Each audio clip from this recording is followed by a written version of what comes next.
Okay, so how does it feel having two under two? It feels amazing. You just love them equally and you just want the best for both of them. They challenge you to do better with yourself and your life.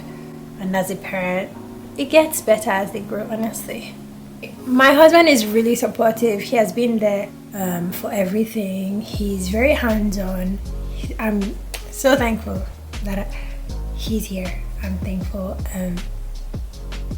for the person that he is. He has been really supportive throughout the whole process. He has been very kind and very patient, and he always knows the right thing to say to me when I just go into my mental hole.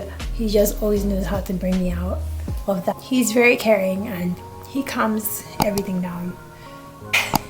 He's amazing and I'm glad. And we just figured out a way out of everything. We figured that we had to work as a team to help each other out because we are both going through drastic changes in our lives. So we had to help each other. At 3 months, because of all the differences that we were going through, sometimes we would fight, we would go into arguments. Some of our needs were not being met.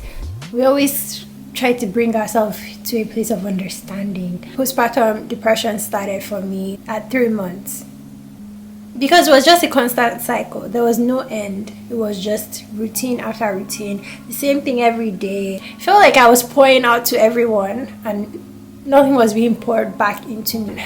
Trying to meet up everyone's needs, but nothing was being given back to me. I think I got to a point where I didn't have anything else, Taking care of yourself is very important. Having your me time is very important. I had to deal with insomnia as well.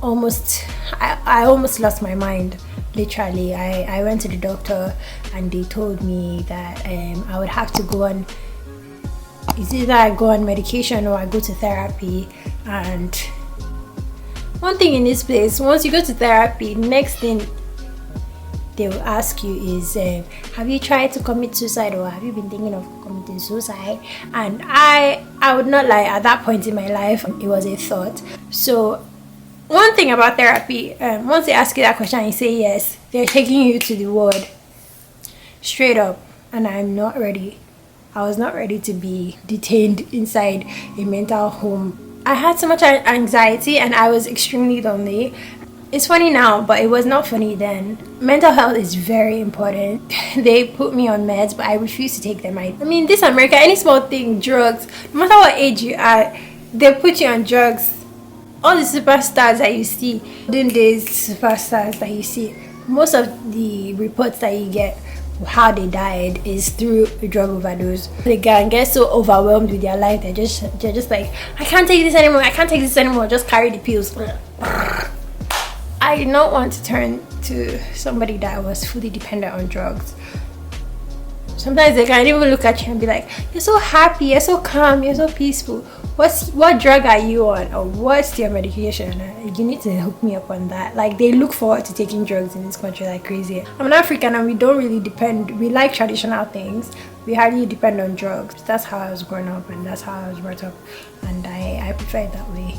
I was asked to see a psychiatrist. I did not see anyone. I mean, if they took me into like a mental facility, what would have happened to my babies? What would have happened to my husband? That would have been too much. So I had to choose to pull through and to be there for my kids, regardless of what I was going through. And I tried to stay happy. At 7 months, I felt like myself again. I felt like I could handle life all over again. I felt like I was finally getting one step in front of the other, finally finding my groove. I could handle what was going on. I wasn't the glamorous Anita, the jovial, happy Anita that everyone knew. I was just deep down and just like weighing everyone around me kind of Anita, which I couldn't even have proper mindless conversations. I had so much insecurities. I was dwelling in my feelings, which I shouldn't have been doing. Life just be lifing sometimes. Dang. And then it was leading me to anti-socialization. I couldn't even socialize with people anymore. I started keeping distant from people. I felt like I was just having the feeling of wanting to do more with my life, and the fact that I was not able to accomplish that was really draining me. Financial security is a huge thing when it comes to marriage, and being dependent on one income is not very comfortable, especially when both of you are trying to grow with each other in the relationship. It can be tough, especially when your needs are not being met as a woman, taking care of yourself and stuff. We stick to gratitude, grateful for the days that are good, and hope for the best for the days that are bad. At first, it's overwhelming because of all the different roles that you have to play. The pressure to get back to work from everyone around you. Everyone's asking, when are you going back to work? When are you going back to work? What do? You just stay home, you just sleep. I wish I was sleeping all day in the house. But the house is full of chores. The chores don't do themselves. The kids don't take care of themselves. You have to do that. So it's not like we as housewives or stay-home moms or whatever you want to label us are just being lazy at home. We actually are doing a lot of work. Sometimes we don't even, for people that go to work, you can actually clock out. You have help, you have maids or whatever. But for people like the housewives and the stay-home moms, they don't clock out. It's back-to-back so you have to pick the time for yourself. You have to be like, those chores can wait. I'm taking care of me right now, okay? Sometimes your husband can be stressful too, because it feels like you have even more than the actual 2 kids that you have. You have to deal with him too as a man. Sometimes it can be kids too, so so be kind to yourself. Focus on what you want to do with yourself. Focus on what you have presently and where you are presently. It will happen when it's supposed to happen, so don't stress. But it's one thing to have the dream of like wanting to be somewhere but if you don't do the work, it's not gonna happen, okay? That's just a plain fact.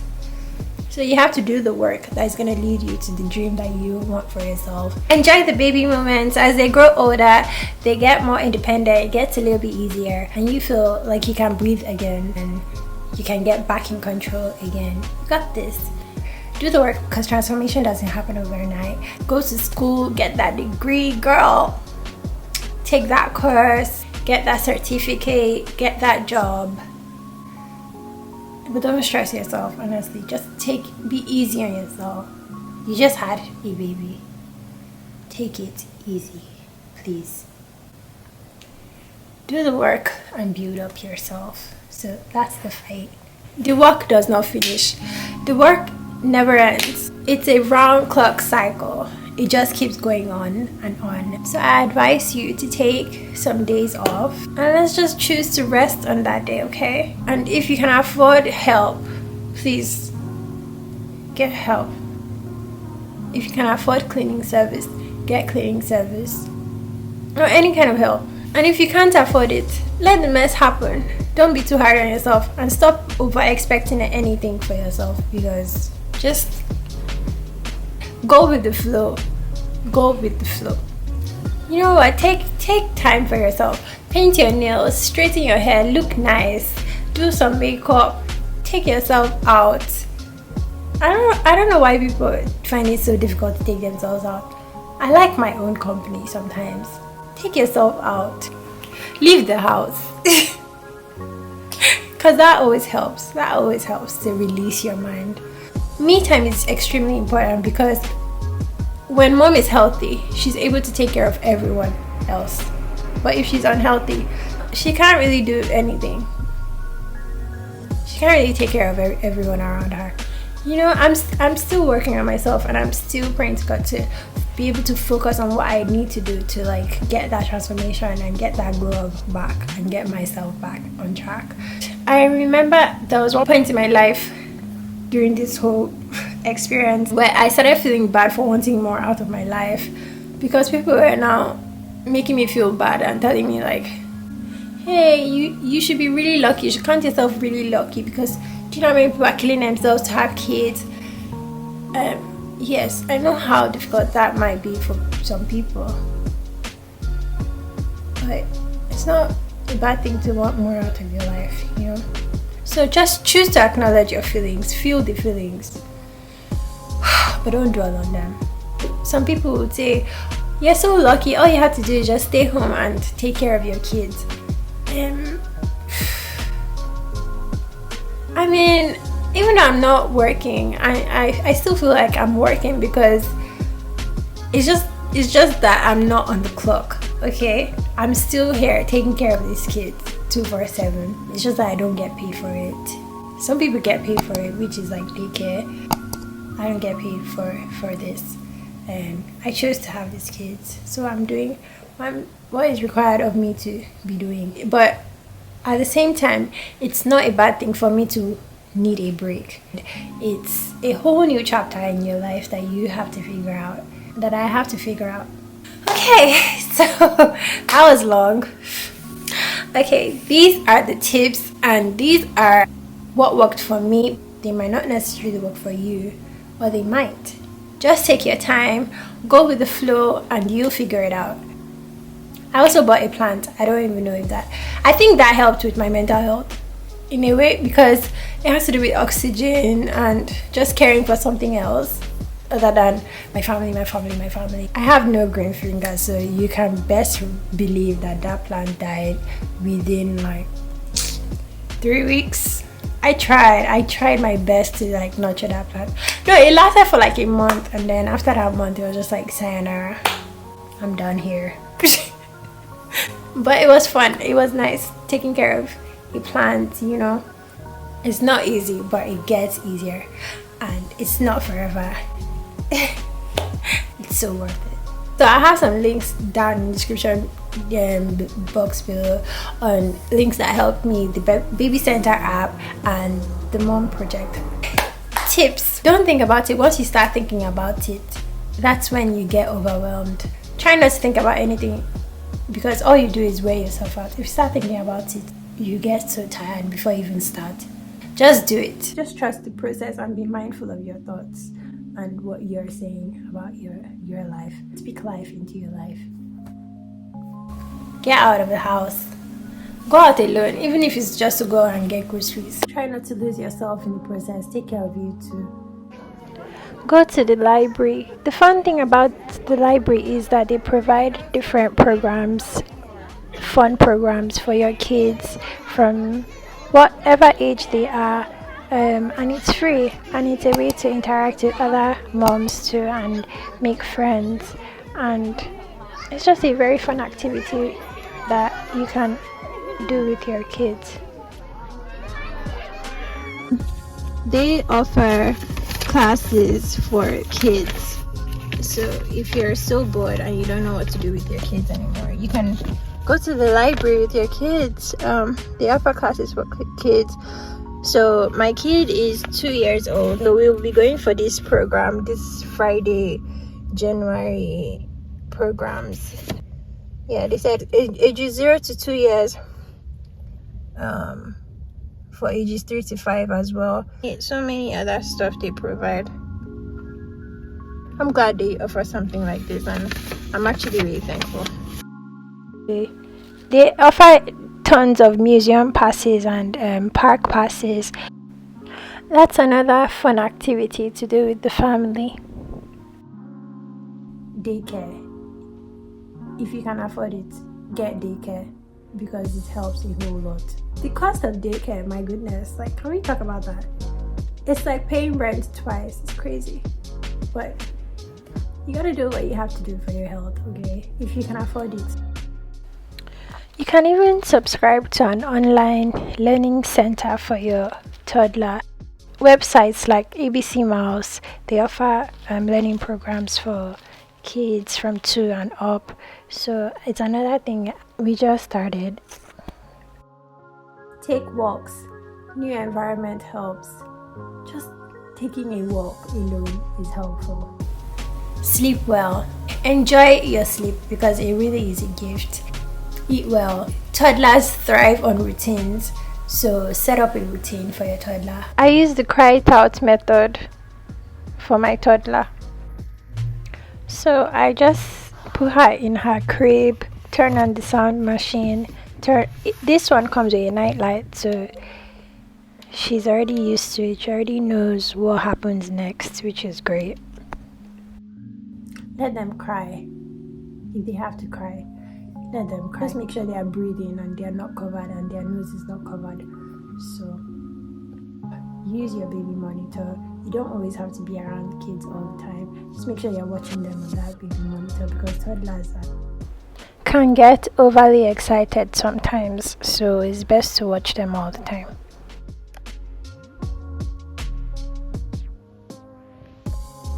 Put one child on the swing and put one on a high chair. If you have 2 high chairs, put both of them in their high chairs and get some rest. Turn on the TV. I know people are going to be like, how will you be letting your kids watch so much TV? Girl, TV is their daycare, okay?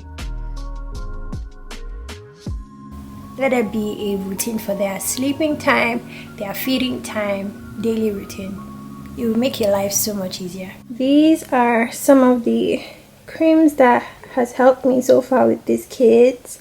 With my kids, they have really sensitive skin, and the first one has really sensitive and dry skin, so this helps retain moisture. It's really good for her skin because it doesn't give her so much reaction as to other creams. Other creams, they always give her rashes on her skin, but this one, I use this all over her body, although it has petroleum jelly, which makes the skin a little bit darker, but I'm still trying to figure out which body cream is best for her skin. But for now, this is what we use, and also we use this for anytime we are about to change their diapers, so this is what we use instead of the regular Vaseline. This helps and retains a lot of moisture. It keeps the skin, nice. Okay, this one is for eczema prone skin. I wish I knew about this for my first kid because she had so much eczema. I was just like so fed up, but my friend she let me know about this eczema cream, and since we started using it on our second baby, we've never ever seen any eczema on her skin, so this is really helpful. And also when they start having all those annoying skin reactions and skin irritation on their skin, this is also what we use for that as well. It has helped so far. If they have boil or like some random skin infection on their diaper rash, this is what we use, and it helps a lot. Cook in bulk and store it up in the freezer. That gives you an offload of stress to always cook every week. Meal prep is, it just helps. Meal prepping helps a lot.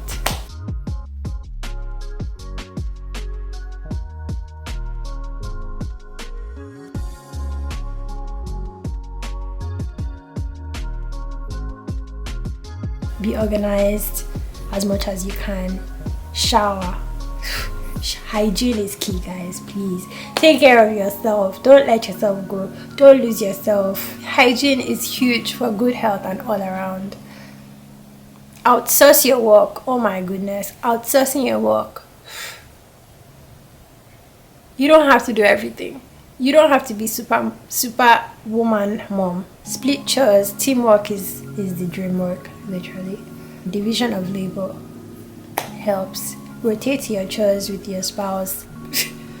You can live your life outsourcing your work, honestly, because girl, the work does not end. So let people that are there to help you. If you have anyone around you, please just let them help. Because nobody's gonna understand you. Like, nobody's gonna understand what you need if you don't reach out to people and if you don't let people know what's really going on, Try doing things you like to do before you had kids. and include your kids if you can.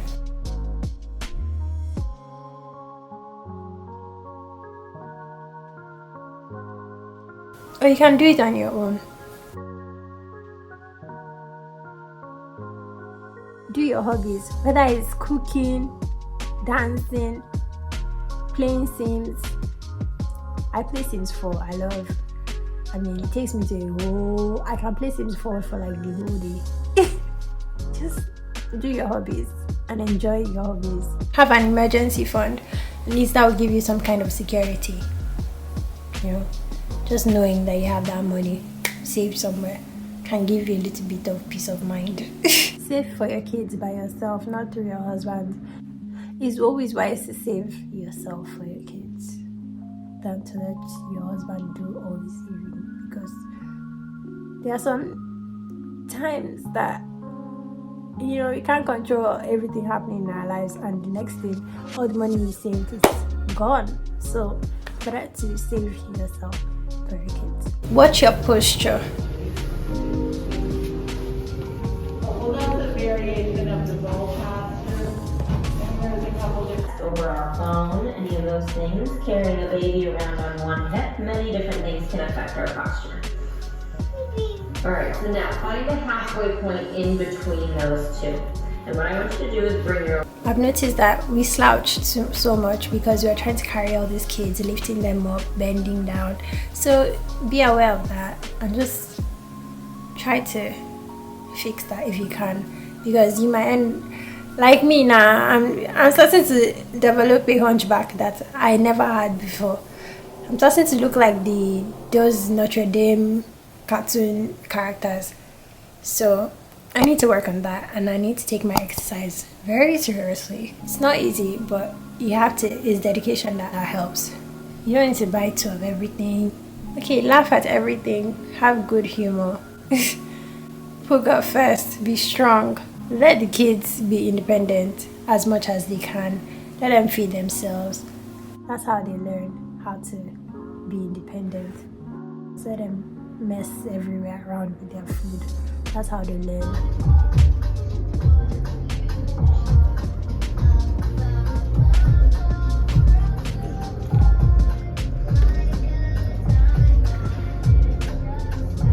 I had postpartum depression because I had little to no help. We had no one, honestly. We just had each other.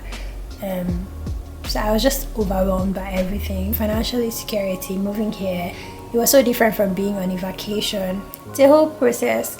And I advise you, when go to school while you're young. Don't decide to have a family, then go to school. It should be the other way around. Go to school, get all your degrees.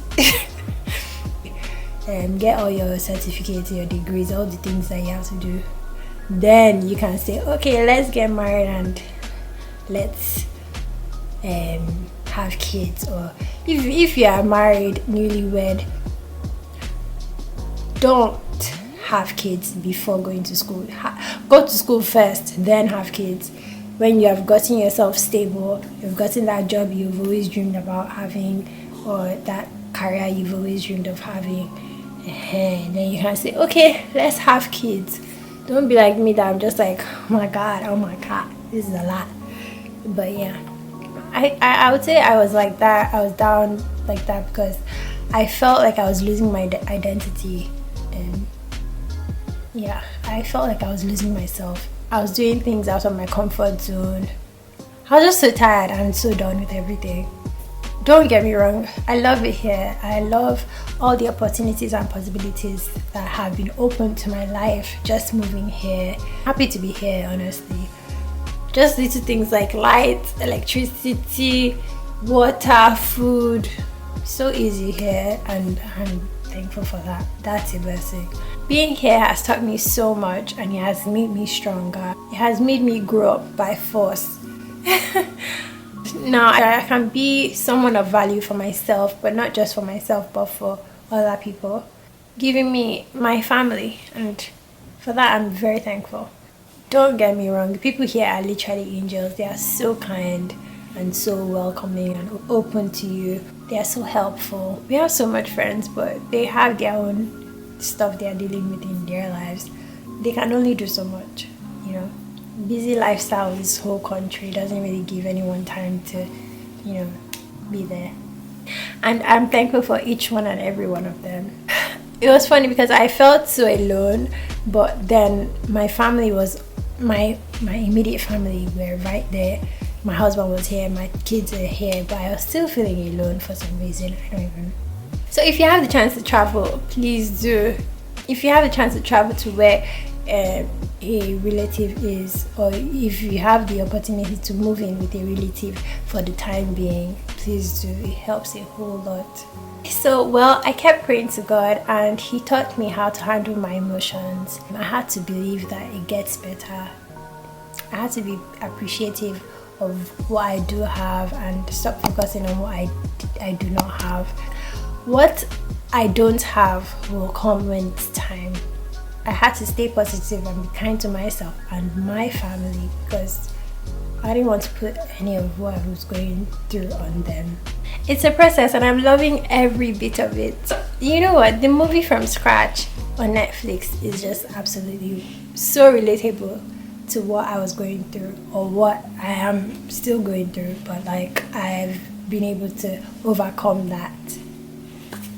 Okay, at least not to the part where he had cancer. No. But like, just, you know, the change that comes with moving to a whole different country. Yeah, I could relate to that. Where he was trying to find himself. Yeah, I could relate to that. You should check it out if you have time. It's really, really good. You'll figure out what works for you. You're a good mom. You're an amazing human being, and you are just spectacular. You'll find your rhythm. Honestly, don't even stress. You'll find your rhythm. You'll find what works for you. Everything will start moving at its own pace, seemingly. So just cool temper. But before we go, like, can we talk about my look? Like, oh my gosh, are we killing it these days? You know, like, let's do a mini haul, a haul for only this dress, okay? I think I got this from Zara.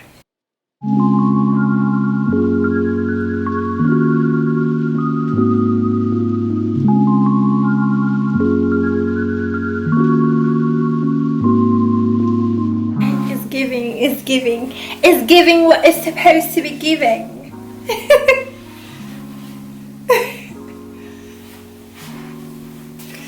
I love it. It's really beautiful.